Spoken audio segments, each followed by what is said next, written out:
Conocer la estrategia amorosa de tu pareja, de un hijo, de una amiga, de cualquier persona con la que tengas una relación puede ser la clave principal para que esa relación funcione. Y además, conocer su estrategia amorosa te va a ayudar también a conseguir que esa persona se sienta amada. Esto es algo muy importante, porque si no sabes nada de estrategias amorosas y por lo tanto no eres capaz de identificar la estrategia amorosa de esa persona en particular, es posible que estés corriendo el riesgo de no saber realmente cuál es el detalle específico que va a generar sincronía y satisfacción en esa relación. Y cuando lo sabes, es tan fácil hacer que funcione. Por eso me apetecía tanto hablarte de este tema hoy, porque quiero que tengas una vida afectiva plena y satisfactoria. Y conociendo esto, tienes todas las de ganar a este respecto. Winterland, tell me all your secrets.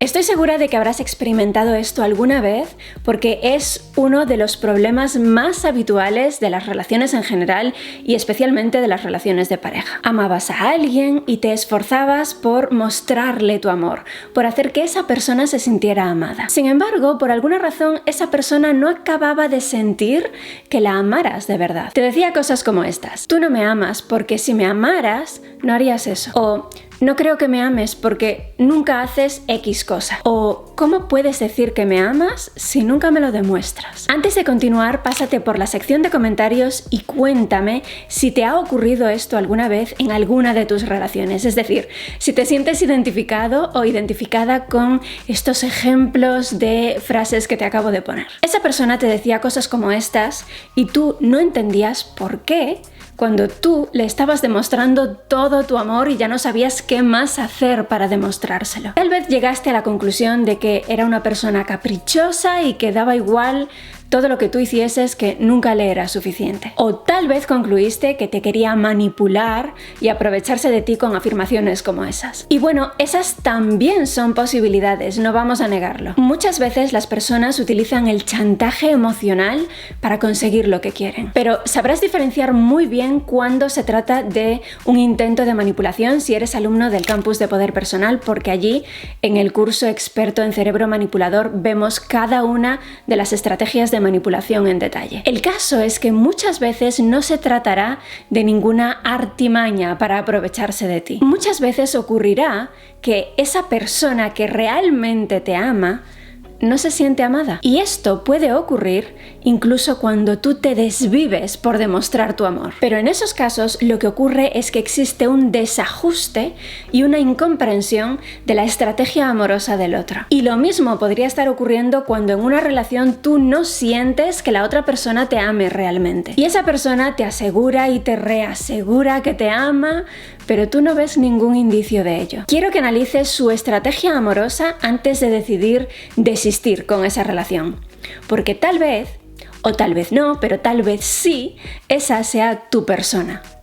Y tal vez lo que ocurra es que no estás logrando comprender su estrategia amorosa y por eso no te sientes amado. Esta dificultad para percibir el amor que siente la otra parte de una relación suele deberse a que uno de ellos tiene una estrategia amorosa y el otro tiene una estrategia amorosa diferente y ninguno de los dos se da cuenta de que sus estrategias amorosas no son la misma. Tony Robbins explica en su libro Poder sin Límites que al principio de las relaciones ocurre una dinámica muy interesante. Al comienzo de la relación, en esa fase que podemos llamar de cortejo, movilizamos todos nuestros recursos. ¿Cómo le hacemos sentir a la otra persona lo que sentimos por ella? ¿Nos limitamos a decírselo? ¿Nos limitamos al contacto físico? ¿Nos limitamos a tener detalles especiales con esa persona? Pues no. Durante esta fase de cortejo hacemos todo eso a la vez. Y lo hacemos mucho.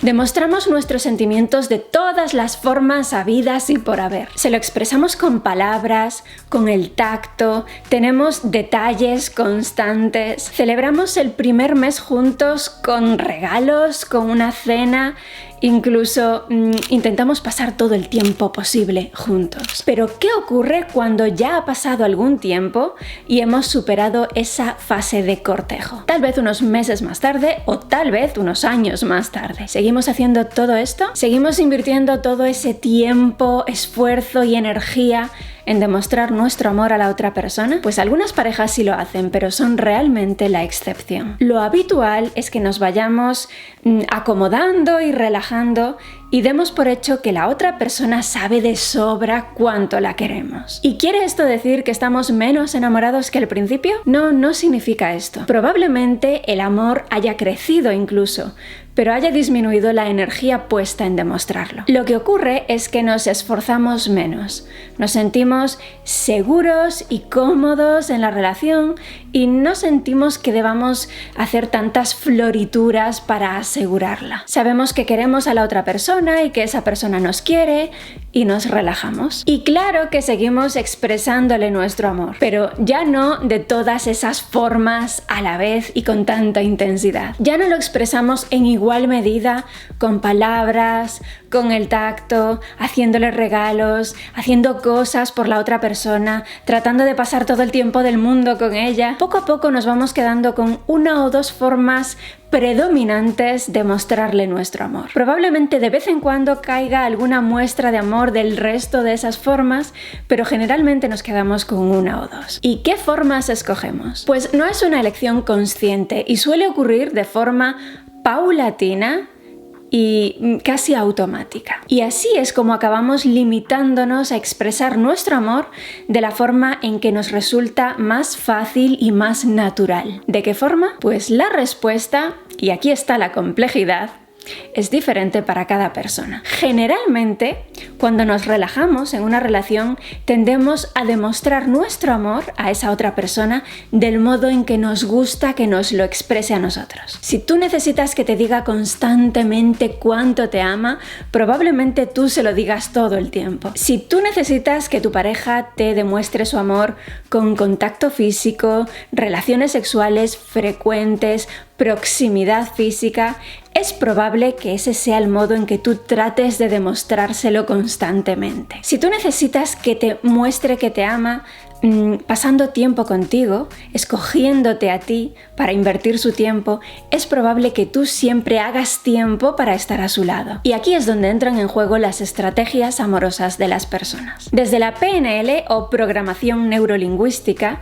se habla de que hay 3 tipos de personas en función de su estrategia a la hora de representar mentalmente la realidad. Hay personas predominantemente auditivas, hay personas predominantemente visuales y hay personas predominantemente cinestésicas. Te dejaré en la caja de información un enlace a un vídeo donde te explico cómo averiguar cuál eres tú. También te servirá para averiguar cuál es cualquier otra persona. Es un vídeo muy interesante. Pero ¿por qué es importante saberlo? Porque si tú eres una persona predominantemente auditiva, esperarás que tu pareja te diga constantemente cuánto te quiere y eso será lo que hagas tú con tu pareja. Le dirás constantemente que la amas. Pero imagina que tu pareja es predominantemente visual. Pues tal vez tu pareja invierte una gran cantidad de tiempo en prepararse para agradarte a ti visualmente.